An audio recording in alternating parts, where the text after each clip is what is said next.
and welcome to another episode of the Raad Life. One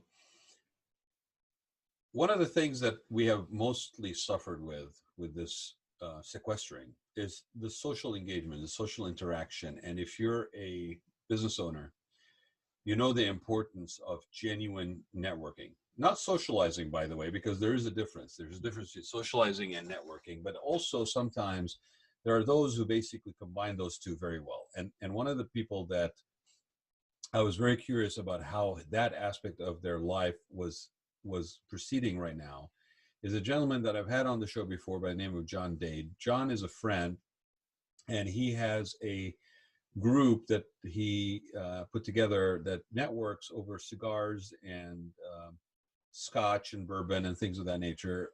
People come together. It's a very popular way. It's a very low key. It's more socializing, but is more of a way to connect people together. And he actually has got so much of a good response to this. He's been doing it for a number of years that now there's chapters not only in Orange County, but also in LA, in Westlake, which is north of LA, and in San Diego. So I wanted to see how that aspect is now happening. Is he setting up virtual meetings? How are people staying in touch?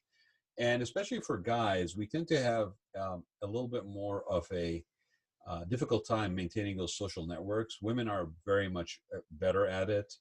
And so this was a big deal for a lot of people to get together in person, share cigars, and get to, just kind of check in with one another, very low key, like I said. So I'm going to bring John in and let's find out what's going on right now, because we are now past the second week and we're looking at about the 30 days of sequestering. So what's happening in the socializing and networking arena? John, are you there? I'm here. How you doing, Rod? I see. I was just saying that I'm really concerned that cigar and bourbon drinking and networking and socializing is kind of has been a victim of this coronavirus thing. But I see that you're doing just fine over there. We're doing just fine here in Orange County. It's North Orange County. Hold on. Hold that up for a minute. Hold that up for a minute. All right, there you go. Now from here. And my nose, is not really virtual, but I would guess, is there some Remy Martin in there? You've got a pretty good nose over the microphone. Yes, it is. We went to it. Yeah, there you go. Wait a minute. Hold on a second. That's a Saran cigar, right? Yeah. Javier. A shout out to Javier. That's a Saran cigar. And Remy, you know what? I don't think my Spanish wine over here is going to cut it. You are heads and shoulders above me, my friend. I don't know. I'm looking at that. I think it's a 2001 I can see from here. You're very good too. Yes. In fact, it is a 2001. Yeah. I don't know. Spanish Rojo Red. And I bet you there's some sediment in this bottle. I've had it for at least about 5 years. Oh. And the cork came out perfect and solid. Good. So I think it's safe to pour. I think it's safe to pour. We're going to have a taste off. While I do that, yes. I made sure to get the appropriate glass for it, by the way. And it doesn't have anything to do with the size of my nose. I just happen to look at that. Look at the darkness of that red. Beautiful. Look at that. Look at that. See that? And we got that is a solid red. Yes. Cheers, my friend. Salud. Boom. Mm. Oh wow, that's amazing. Ooh, that's going to get even better. I don't usually polish up a bottle of wine, but I think this is. There you go. That's going to be for anybody who's watching this. Yes, it is after 5 o'clock, so technically we are officially okay. So, but with all this craziness going on, I tell you, at the end of this, I'm going to be fat and drunk. That's all there is to it. I do have some shows coming up next week about fitness and making sure that we get rid of the coronavirus spare tire. So my God. Tune in. There's more. There's definitely, there's a reason why I'm wearing a jacket. Okay. Let's just so, that's why I'm only here from here now. See? Yeah. It's the angle is perfectly set up. So the thing I said before I brought you on, John, though, all kidding aside, is, when I had you on the show last time, we talked about what you did, which is, I refer to you as the one of the, handful of remaining genuine traders by the traditional definition of the word, like trading places traders, like commodity traders, right? Yep. Like when it was trading and not just sitting in front of the computer? Well, it's still trading, but the floor is empty right now. It's all electronic, believe it or not. But you know what I'm saying? You Yeah. know, the old guard way. Yeah. So, and we'll talk about that a little bit for those who don't know you. But one of the things that when I had you on the show, and then you had me on yours, that you were doing up in LA, is we were talking about your book. Mm-hmm. And for people that don't know this book, it is a powerhouse of a book. In a very small, it is true. I'm not blowing smoke, and it is because I can't smoke indoors. But no, I'm not blowing smoke. I'm not blowing smoke either. I know what you mean. I know you're holding that as a prop. Hey, Javier, I need a few of those, please. So no smoking in the home office. I know. Right, but let me just say that this book that looks larger than life on the wall behind me, right? It's about this size. Mm-hmm. And I'm using one of those like dummies books, not because it's a for dummies book, but the size literally is like that. Exactly. Thank you, John. There you go. So, okay. So that book is a real powerhouse. But the interesting thing about that book is it really captures what you did, which is that you found something that you loved and you basically turned it into a networking opportunity. And I told people before I brought you on that it's not the thing that makes it really cool is that it's not really a hardcore networking situation. It's actually more socializing. And I have a pet peeve. Pet peeve when people basically call something networking and it actually is socializing. Now, in your case, you call it business networking, but it actually is more social, I think. And it's to your credit because you're not like, stand up and give your elevator speech, what are your needs, and it's not that kind of networking. So for those who don't know you, that don't know the inspiration behind this book, share a little bit, because it has definitely been a very important part, I think, in a lot of people's lives. And I said, guys are not like women. We don't do as well in the social scene of having and maintaining those relationships. So something like this basically gives us a sense of a camaraderie, a sense of, tribal community, if you will. So now, and then I want to turn it on its head kind of and say, okay, then with what's going on right now, how the heck is this happening? So go ahead and tell people about yourself, John, please, while I enjoy a little bit more of this. Okay, not a problem. I'll be quick, so you stay sober on the air. Thanks for looking out. I appreciate it. Okay. Well, it was started. I hope my wife doesn't see this segment because it took me 6 months to convince her that it wasn't a social event. And I wasn't just going out and drinking and smoking and partying. Oh, so the label has a purpose. Okay, thank you for clarifying. I apologize. Tell us about your networking event. Thank you very much. Okay, now we're talking. No, but it's called, and I shared this with her, and I share it in the book as well. It's a party with a purpose, for lack of a better word. I wanted to create something different. You had mentioned the tribe and the elevator pitches and all this type of thing. It just wasn't working for me, and it wasn't working for a lot of people. So I wanted to put something together that brought people together in a very social way, but it was understood it was a business networking event. You were there to meet people and do business per se, but something where they can enjoy their passions. And my passions just happened to be, a good scotch and a good cigar. And so I built it around that. And it just happened to be the passions of the people that I needed to meet and do business with, as you mentioned in the alternative investment cycle. Yeah. So we started it 10 years ago in February of this year. And it just took off. We brought people together, and we do it in a very relaxed, comfortable atmosphere. Yeah. You're not walking into a group where it's cold and you feel like you have to break the ice. And, for people that are shy, it can be very challenging. When you walk in, it's very comfortable. You already share something in common with everybody there. A good cigar, a good scotch, or a good rum, or a good bourbon.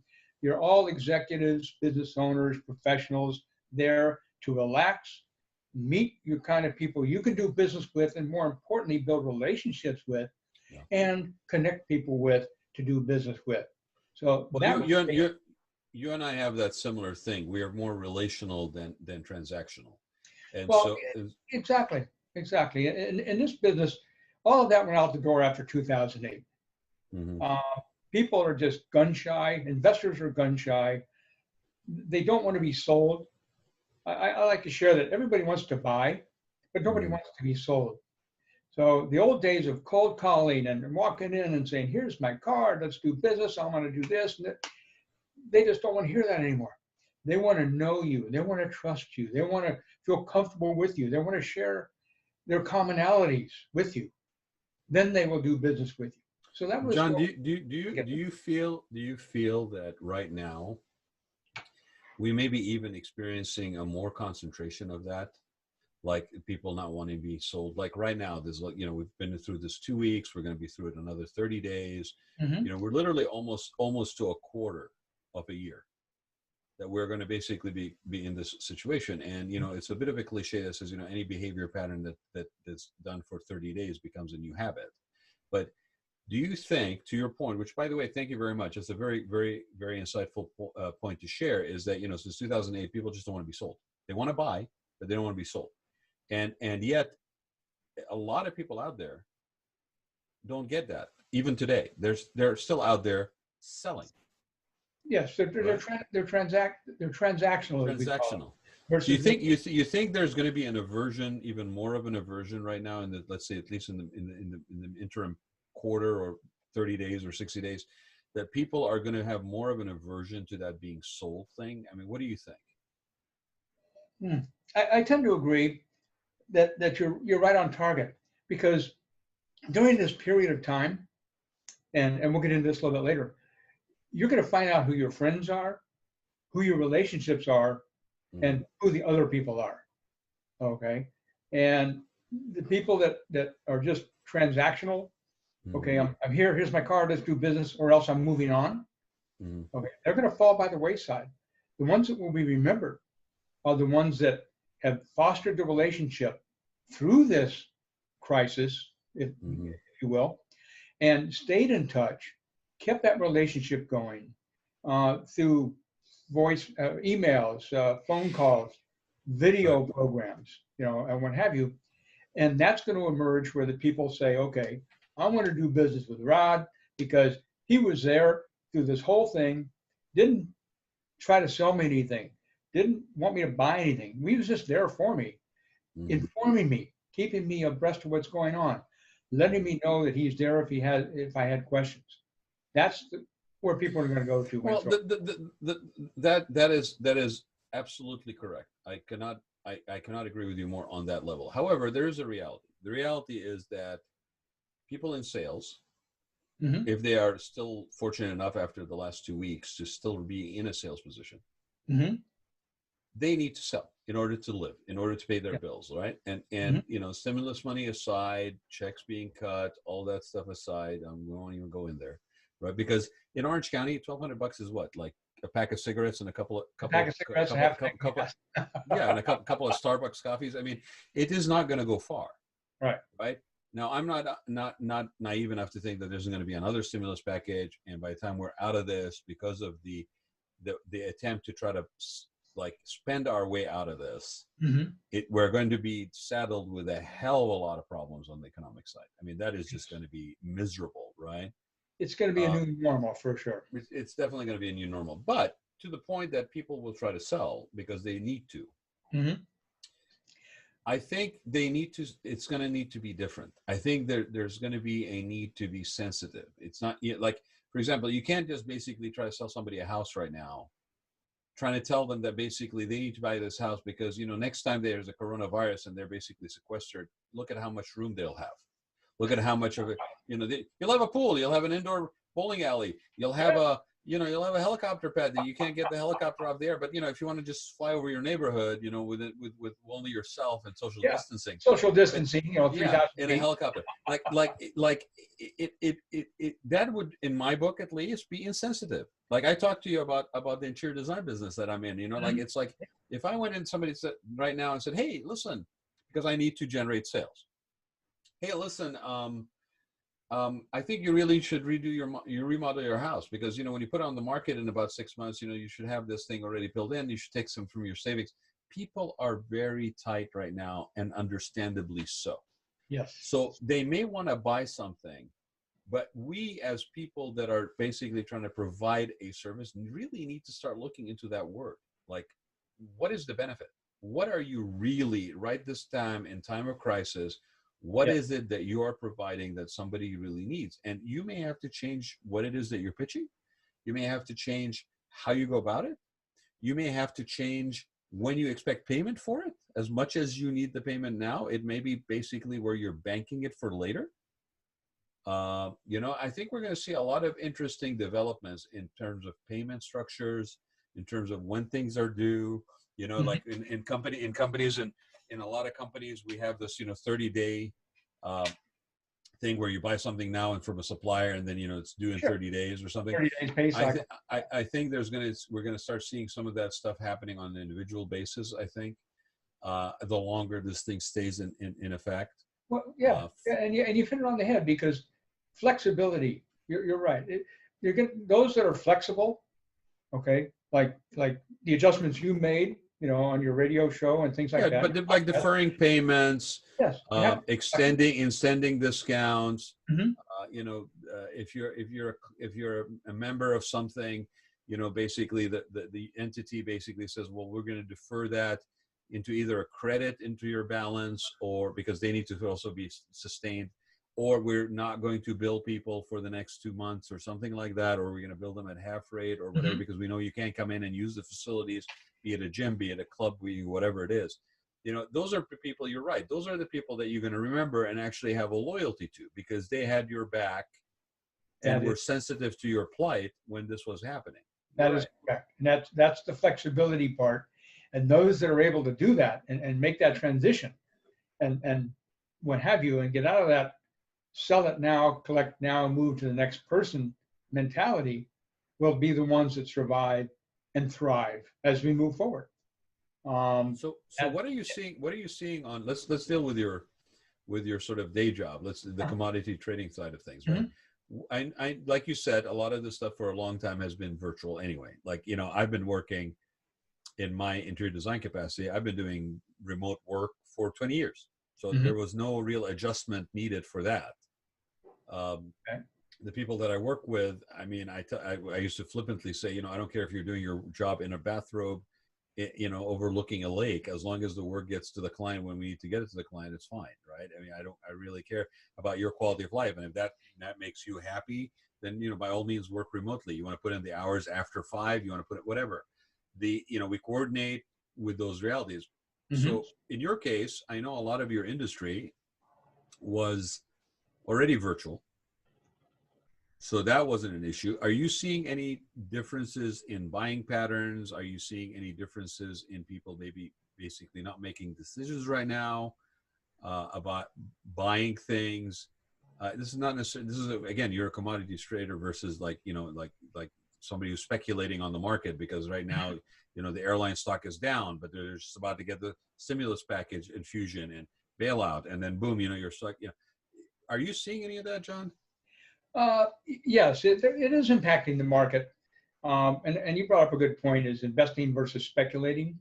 There's speculators out there, and speculating is good for those that need to do it. And it has its market, and it helps drive the other markets. Right. Investing is in my idea, taking a risk based on the probability of success, backed by knowledge of doing it more than once. So in our market, previous to the complete shutdown, we've all seen the movie, if not, go see it, Trading Places, and everybody's standing on the floor and waving their hands and doing the signs and what have you. And that was the norm, even on a smaller scale, up until about a week and a half ago. And that actually shut down, and everything went electronic. So now it did change the trading strategies of the people that we work with, the traders in the markets that we work with, because they're no longer able to call the floor, you might say, and talk to a floor trader and get things done efficiently that way. Now it's all done via electronic. Everybody's on the same scale. It all jams up and spurts out the other side. So it has changed it. It's also changed the pattern of trading on the floor, because the people that used to be active buyers and sellers are now holding back. There's not the need for certain things out there anymore. So it's making the trading much more challenging. I won't go into all the details, nuances, but let's say that it has made the trading more challenging. It's still there. It's still valuable. It's still very liquid. It's still very lucrative, but it has changed the trading mindset on both the buying side and the selling side. Is there anything that is concerning you right now? Like, if the longer we stay in this sort of uncertain condition, in this sort of, where we don't really have clear leadership on the matter, we're still kind of subject to sort of punitive ways to try to control this, which, we are a country built on freedom. So that in its own essence is basically counterintuitive to our nature. That's a whole other subject, yeah. Yeah. But I mean, it does play a lot, because there's a sort of a defiance. At some point, people are going to go, no, I don't care. I'm not going to. And that's going to come with its own set of issues where, people that are basically saying, you're being a jerk. You're endangering everybody by being out. I don't care. I've been sequestered for, we could find ourselves in that situation. We could find ourselves very easily. Yes. There's been a bit of this on social media already within 2 weeks. Where basically people are being shamed for going, how dare you go to the beach? How dare you not stay at home? Because people are, there's a lot of fear out there. Is there anything that from your professional capacity that you are concerned about if we stay in this thing longer than, let's say the end of April? Well, absolutely, because it's a trickle down effect. It's going to affect everything and everybody financially. If the big banks can't do their business, can't do their trading, if the big trading firms run, the risk of not having the funding to do the trading they need to do, because the traders and the investors are pulling out because they have to fund their businesses. I mean, look at the oil companies.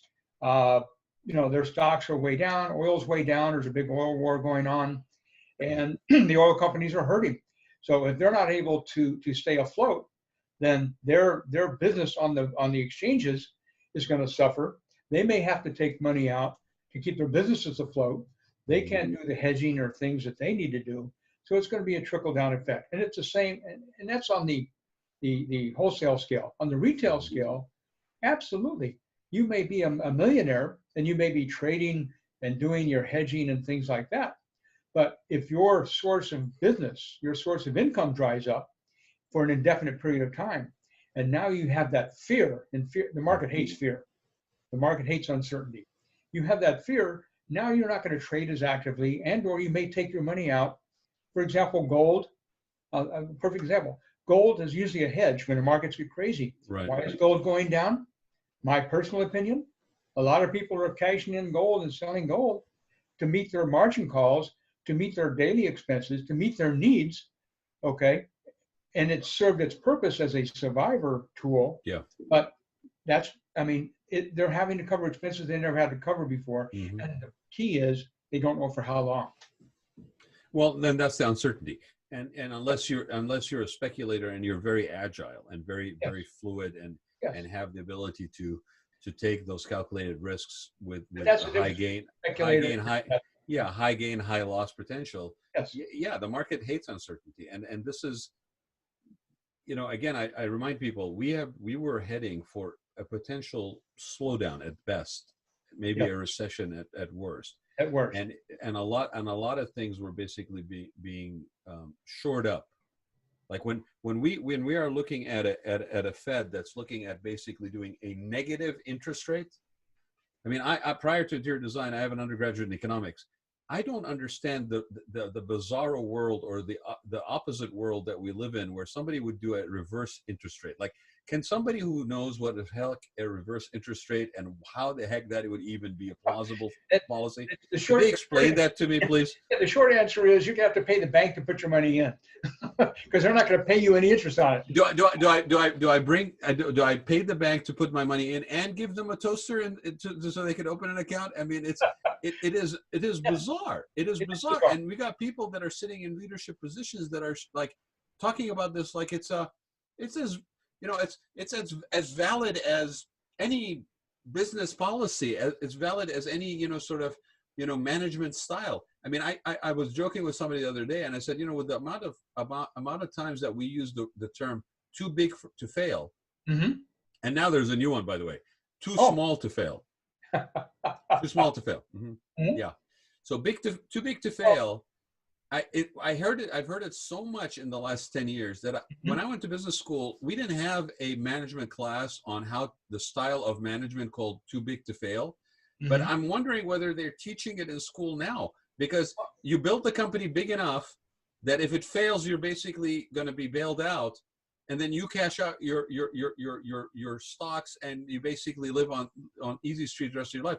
I mean, is that a business policy? It's a great business model for the people that take advantage of it. But I'm glad you mentioned too small to fail, because, and you found this out in your business economics. Yeah. Small businesses employ most of the people in America. Very true. Okay. So we need those small businesses because, again, it's a trickle-down effect. I'm not able to get my hair cut for the next 30 to 45 days. I'm going to start looking like, you know, a Yeti, you know, in the next 2 weeks. I have a trick for you. It's called gel. Get gel, and you'll be gel. Gel. Just gel your hair. Gel my hair. Yeah, we'll all start looking like the Goodfellas from The Sopranos, but we'll get a couple more weeks out of it. Now, after that, I don't know what we're going to do. Man bun. Yeah, man bun is going to be in about a month. Yes. Oh God, that is a horrible, horrible thought. I don't want to go there. I need a bit of this. Now that is a horrible thought. I mean, I didn't. This is not a horror show, John. Okay, that is a horrible, horrible thought. Okay. On many levels. So okay, but you're right. I mean, it's gonna hurt, and those small businesses are suffering today after 2 weeks because a lot of businesses were leveraged like to the max. Yes, and a lot of people think that if you're a business owner, I mean, I experienced this when I had my restaurants. I was in the restaurant business for 18 years, and they thought because I had 2 restaurant franchises, you know, that I was, you know, rolling in dough. Excuse the pun, there were pizzerias, but that I was flush with cash. And the reality is, a lot of small businesses are 60 days from shutting their doors, you know, without revenue. Yeah. Okay. That's why, again, the small businesses, they matter. If Bob and Pop on the corner can't pay their bills, they can't pay the landlord can't pay his mortgage, the mortgage can't pay the bank, they all go under. Those small businesses, by my calculation, from the people I've talked to at least, have laid off at least half of their people. Oh, yes. If not 3/4 of their people, and have literally a handful of people that are handling delivery on pickup orders or takeouts as they come in. They're not even like clocking a full day. It's like when we get a pickup order, you live down the street, you're close to the restaurant, you're fortunate, I'm going to hold on to you, but I'm going to pay you for when we actually need you.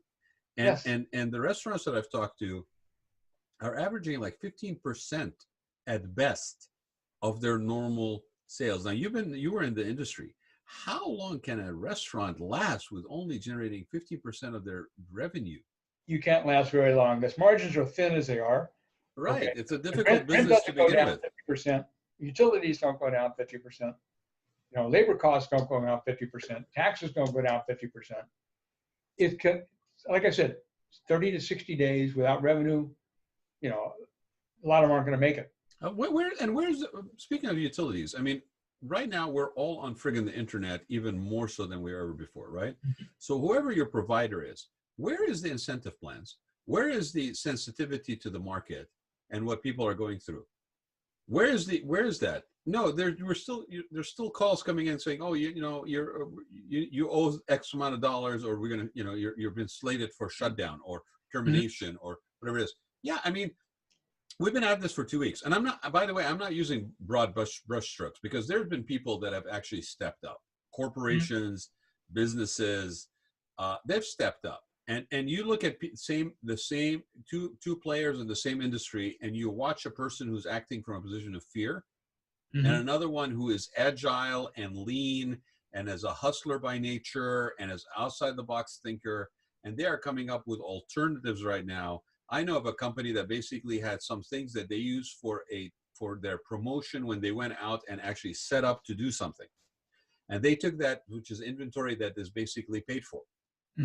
They took that and they turned it into a membership program. And they sold out of those things within a week, less than a week, 3 days from announcing this program.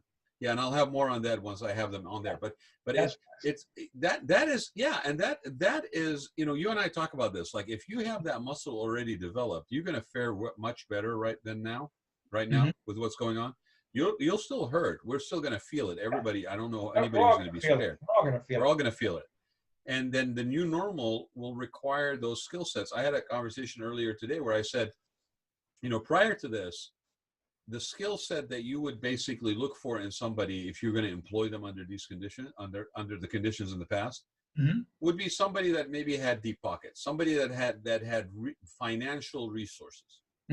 Right now, the skill set that would be in demand would be outside the box thinking, resiliency, creativity, the ability to recombine things and pivot in a way that could basically lead to something that you can build on.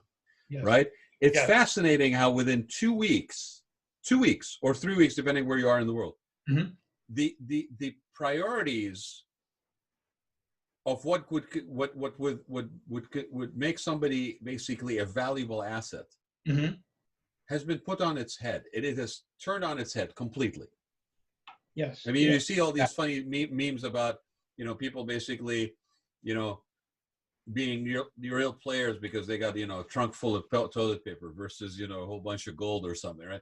I mean, I'm joking and it's an exaggeration, but it has really been turned on its head. The leadership styles, where the leaders are coming from, you know, it's changing. And what do we do, John? I mean, what do we do? Let's take the conversation to the sort of the networking and the social thing again. And again, John's book is Your Networking, which is very clever, and it is a small, but it packs a punch, really.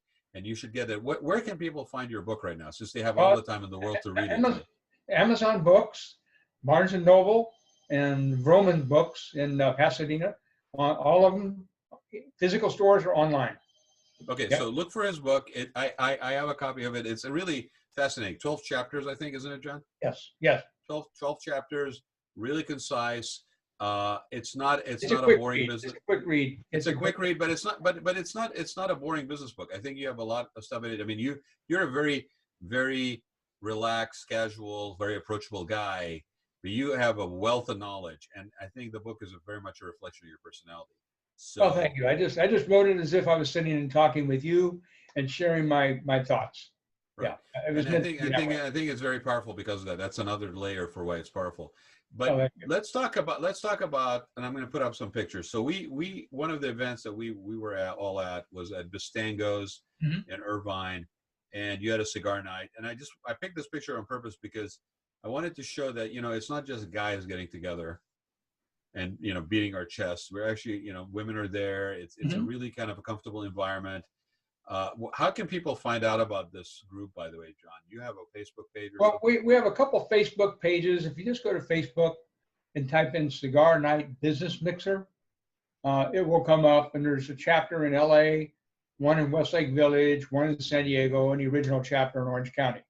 Yeah, it's fascinating how this has actually gone beyond Orange County. And I've known you long enough since when you were kind of starting this thing. And it has really been really nice to see, because not a lot of people, not a lot of entities, not a lot of businesses can claim like 10 years of existence as sustainability, let alone growth into 4 other markets, if you will, right? And so, you know, if anybody who hasn't been to this, you don't have to be a cigar smoker, you know. Obviously, there's a tolerance to the smoke. If you're not tolerant, don't go. You just have to put up with us. Yeah, but well, and I think it's a nice group of people that you've pulled together. There's not really a lot of jerks or anything like that in there. And I want to just prove that yes, I have been there.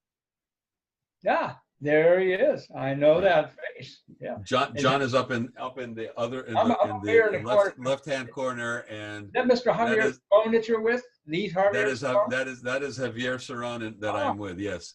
yes. Again, I'm trying to get Javier to send me some cigars, so I showcased him on your show. I got mine. Yeah, I have one.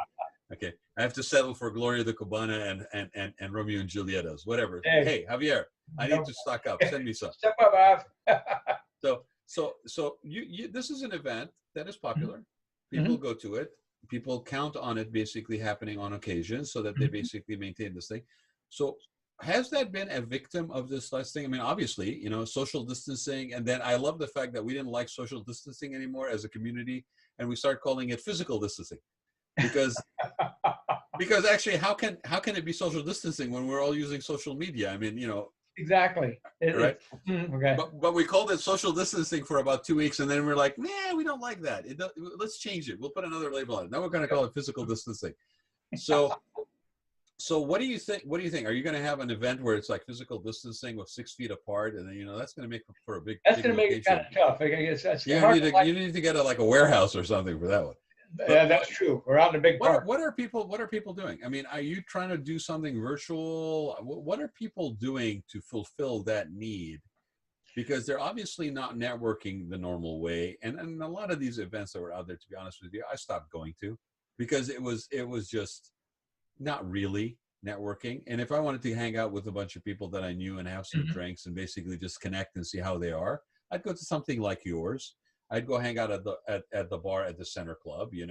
I'd do something like that. I didn't have to triple and quadruple book myself anymore. I did it for a while, and it was empty, and it was an empty feeling. So what are people doing right now to satisfy that need that is maybe at one point was very linked to how they basically conducted their business? Well, it's been a transition. It's been a transition for me because I'm a social person. I like to get out. I like to meet people, go to different venues. We change venues every month. We have the mixers every month, different location every month in all 4 venues. So we have managers in all 4 chapters. So they took care of setting the dates and the venues and things like that. It all came to a grinding halt because all of our venues basically are closed. We can't go anywhere to do that. So I mentioned it earlier that a friend of mine has something called the Orange County Scotch Club, which I'm a member of, and he put together a virtual tasting. It's just a very unique way of doing it. And we're looking at possibly having a virtual cigar networking event in the next, our next scheduled event's April 8th. So I'm going to try to arrange it for the same date. And we'll have the second Wednesday of the month, and put together a virtual cigar event. People can be on their patio or in their cigar man cave or what have you with their favorite beverage, men, women, business owners, executives, professionals, and all get together on a social media platform, like maybe Zoom, and tune in, get to talk to each other, share their business experiences during this, crazy time that we're having. Talk about what they're smoking, talk about what they're drinking. So yes, that looks like we're going to target it for April 8th because people want to network. That's why when you go online now, you mentioned it earlier when we were talking, the traffic on Facebook and LinkedIn has picked up dramatically. Posts are just bam, bam, bam all over. So people want to network, and the smart ones are continuing to network on a different way using social media, calls, emails, and what have you, because they know the value of it. Connection is there. This crisis could actually be a really interesting to see to what degree the positive impact, if it is there, is on relationships, because it's going to be your first person relationships in your home that you basically now been bunkered in, and that it's going to challenge those relationships. It's going to strengthen them. It's going to show the cracks in them. It's going to do all of that. You cannot escape it by going away for 8 hours somewhere else and then coming back. Because there's nowhere to go. There's nowhere to go. You go outside, people look at you and go, "Ooh, you're being bad." Right. And I think it's going to be interesting to see the relational versus transactional nature of things, because to your point, and I think you're spot on, the person who has those relational connections versus the transactional connections, they're going to weather the storm better. And they're Mhm. going to basically have a foundational connection with people that goes beyond what it is that they can provide professionally. Mhm. And there's going to be a care that's simultaneous and mutual about, you know, how's your family? How are you doing? Are you okay? You know, what can I do? Can I run Mhm. you over something? You know, kind of that neighborliness, if you will. Yes. And you can even execute neighborliness now by basically ordering something for somebody on Amazon, like ordering food for them to be delivered. Like, you don't have to physically even be there. You can do it across the country. You can do it across the world. And we're all in this. This is a global situation. Um, it's interesting. I think maybe the definition of how we network is going to change. And you and I mentioned this to you, and you did not show up last Friday. So I I expect you to be there this Friday. Okay. technical No, issues. no, you had technical issues. I know. Actually, for people for people who are watching us, just a little inside track on this. I wanted to have John on last week. John did not have a camera because basically, if you don't know by now, you should know Can't get that again. if you don't have a webcam, you can't get it. I mean, and if you can find one on Amazon, it's like basically a gold bullion or 3 weeks to something. get there. 3 weeks to get it. So if you have a camera, consider yourself basically in the highest form of high-tech videos right now. If you don't have one, you're basically SOL. Yeah. But so John did not have a camera. I did, that but he it wasn't compatible. It wasn't an compatible, older model. right? Right. Because if anybody's had a webcam, you know, it's late. If you have a new operating system, it doesn't work. So I happen to have an old camera, and I actually literally did like a parking lot exchange or transaction with John. And we maintained, by the way, the required physical distancing while we did this. I literally left it on my car, and then he came by and picked it up, and so we set it up. Felt like a drug deal. It was kind of like a drug deal with a webcam. So, you know, it would have been more shady if it was a cigar, but it was a webcam. It was really funny, right? Hey, man, I got a webcam for you. Hey, man, I'll leave it on my so, dashboard. Just drive by and honk. You know? Right. So for Friday, you know, John needed a couple of days to get it sorted out with his system, but Friday, I actually did what we're talking about. We have a group of guys that are from the Center Club, and it's ironic because it looks like it might actually spread and follow your footsteps to the LA club, and then maybe somebody in San Diego do it.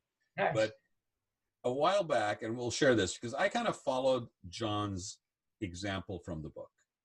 He basically, not that I didn't kind of know this, but I think John's book gave me the permission to combine something that I enjoy with maybe people I like, and to organically maybe develop something. And it was almost accidental. Like, I didn't really set out to do this, but we were gathered with a few people very, very randomly, like, hey, we're going to go out to the patio at 3:00 on the afternoon on a Friday. We're going to basically maybe smoke some cigars. Okay, cool. We show up. I show up. There's a couple other people that said they were going to be there. And then next thing you know, we're up to 7 people. And we're all sitting around the fire pit. And I wish I had that picture. I don't know if I can pull that picture. If I can find it, I'll put it out later. But right, we have a picture that's amazing. It got like about 3,000 views on LinkedIn. Yeah. And if anybody wants to, I'll tell you what the name of the group is. You can look it up in a minute. But we basically end up with about 7 guys there, and we're shooting the shit, excuse my French, and we're basically drinking a little bit and smoking cigars. Everybody was like really low key. I would say these are all like average Joes, really nice guys, all accomplishing their own. Very relaxing. Nobody's putting on airs. Nobody's is fronting or peacocking, you know, or 8x10 glossy. And it's a really nice group of guys. And somebody says something about, oh, it's a league of extraordinary gentlemen, and then I basically, being flippant, say no, that doesn't work, that doesn't fit us. And then somebody goes, oh, league of ordinary gentlemen, and we all loved it. And next thing you know, organically grew the league of ordinary gentlemen. So me being sort of, my mind doesn't turn off when it comes to branding and marketing, I said, oh, and it was right around Christmas. So I said, I wonder if I can get, because everybody at one point or the other wears a sport coat. I said, I wonder if I can get some pins that say Ordinary Gentleman. Well, Ordinary Gentleman abbreviated is OG, which it didn't even click to me at the time. That also stands for Original Gangster. Okay, it didn't even click in my mind that's what. Okay, I'm like that naive from the urban vernacular, right? I'm like, oh yeah, OG would work. So I'm looking up OG pins, you know, online. I come across this company that actually has a brand. It's OG. And I basically ended up buying silver and gold pins because I'm just color aesthetic wise need to be accurate on this. Because what if somebody wears a brown situation or a black situation? They need both color pins. And I bought sets for every guy that was there. And I gave them to them around January because by the time I got them. And so what you're seeing right here is an OG pin. I don't know if people can see it. John shows his better. There's an OG pin right there. And so we have this League of Orderly Gentlemen. And so last Friday, because I hadn't seen everybody for at least a week, last Friday I said, okay, we're going to have a happy hour, a League of Orderly Gentlemen happy hour on Zoom. And we got 3 people to show up.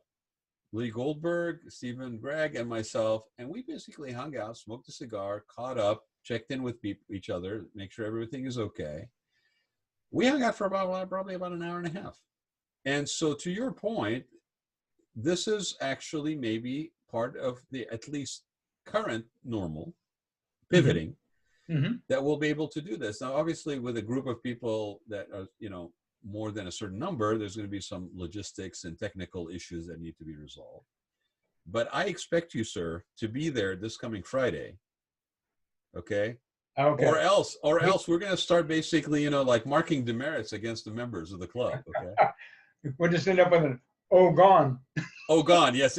You hand your pin at the door, dude. Like, sorry, I can't take him from you. Put him in the mail. That's it. You've been unpinned. Social distancing, 6 feet.